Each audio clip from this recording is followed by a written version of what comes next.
लोकसभा में सीटें बढ़ाने के लिए लाया गया संविधान का 131वां संशोधन बिल सरकार लोकसभा में पास नहीं करा पाई। इसमें संसद की 543 सीटें बढ़ाकर 850 करने का प्रावधान था। लोकसभा में बिल पर 21 घंटे की चर्चा के बाद वोटिंग हुई। उपस्थित 528 सांसदों ने वोट डाले। पक्ष में 298, विपक्ष में 230 वोट पड़े। बिल पास कराने के लिए 2/3 बहुमत की जरूरत थी। 528 का 2/3 352 होता है। इस तरह बिल 54 वोट से गिर गया। 12 साल के शासन में यह पहला मौका था जब मोदी सरकार सदन में कोई बिल पास नहीं करा पाई। अब महिला आरक्षण नई जनगणना के नतीजे आने से पहले लागू नहीं होगा, यानी 2029 के लोकसभा चुनाव में इसका फायदा नहीं मिलेगा। पुणे एयरपोर्ट का रनवे शुक्रवार देर रात एक आईएएफ विमान की हार्ड लैंडिंग के बाद अस्थायी रूप से बंद कर दिया गया था। इस घटना के कारण एयरपोर्ट पर फ्लाइट ऑपरेशन 8 घंटे तक प्रभावित रहा। भारतीय वायुसेना ने खुद इसकी जानकारी दी। आईएएफ के मुताबिक विमान की लैंडिंग के दौरान हुई घटना के बाद सुरक्षा कारणों से रनवे को तुरंत बंद करना पड़ा।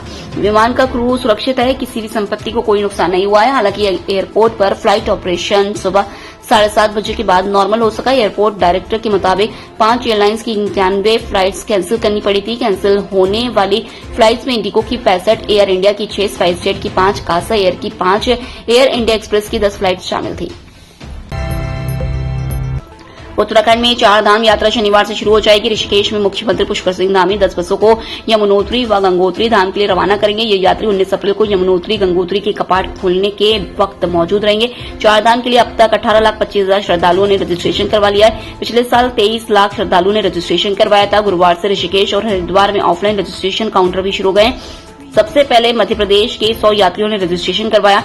ये सभी यमुनोत्री और गंगोत्री के दर्शन करेंगे। अमेरिकी राष्ट्रपति ट्रंप ने एक बार फिर से ईरान के यूरेनियम को लेकर दावा किया है। उन्होंने शनिवार को एयरफोर्स 1 में पत्रकारों के सवालों का जवाब देते हुए कहा है कि अमेरिका किसी भी हालत में ईरान के पास मौजूद ज्यादा एनरिच्ड यूरेनियम हासिल करेगा। उन्होंने चेतावनी दी कि अगर बुधवार तक ईरान के साथ कोई बड़ा समझौता नहीं हुआ तो मौजूदा सीजफायर खत्म किया जा सकता है। उन्होंने साफ कहा कि नाकेबंदी तो जारी रहेगी और जरूरत पड़ी तो फिर से बमबारी शुरू करनी पड़ सकती है। ये बयान ऐसे समय में आया है जब दोनों देशों के बीच बातचीत आगे बढ़ने की वजह अटकती दिख रही है। पाकिस्तान में हाल ही में हुई अप्रत्यक्ष बातचीत से भी कोई ठोस नतीजा नहीं निकला।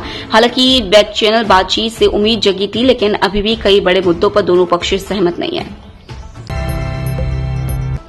ईरान ने सीज फायर के दौरान हॉर्मुज स्ट्रेट पूरी तरह खोल दिया है। विदेश मंत्री सैयद अब्बास अरागची ने एक्स पर पोस्ट कर बताया कि सभी कमर्शियल जहाजों को गुजरने की इजाजत होगी। यह फैसला लेबनान में सीज फायर के बाद लिया गया है। उन्होंने बताया कि जहाज एक सुरक्षित रास्ते से गुजरेंगे, जिसे ईरान के पोर्ट्स और मैरीटाइम ऑर्गेनाइजेशन ने पहले से तय कर रखा है ताकि सफर के दौरान कोई खतरा न हो। अरागची ने कहा कि इस दौरान जहाजों की सुरक्षित आवाजाही सुनिश्चित की जाएगी ताकि समुद्री व्यापार प्रभावित न हो।